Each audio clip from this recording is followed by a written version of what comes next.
Jim, we got a lot of death to talk about here today on the show. Why don't we start with one?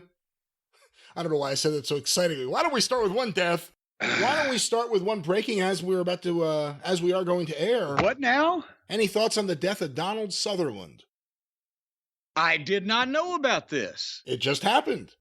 Well, drat. I think he was weakened by that whole encounter with the body snatchers, to be honest with you. I don't think he's been in good health since then. But how old of a person was Donald Sutherland at this point? 88 years old.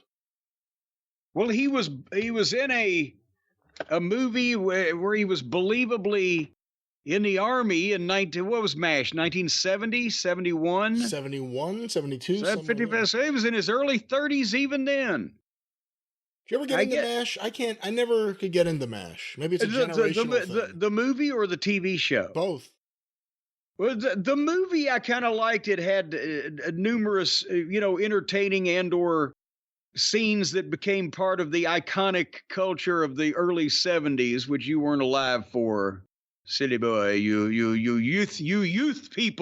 youthful people, you missed all of it.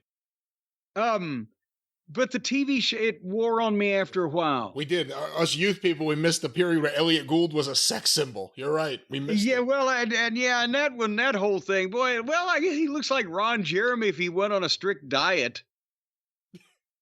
But nevertheless, no, the TV show it went on quite. But do you realize that series finale of MASH was seen by more people than watched the moon landing? That at that point in time, that was the highest rated broadcast television program of all time. I believe that's right. Well, and so apparently most people didn't agree with us, but it had been around so long that, you had to see, and it was a half-hour weekly situation comedy. The finale was 2.5 hours. It took up almost all of the primetime programming that night. Well, rest in peace, Donald Sutherland. Poor fella.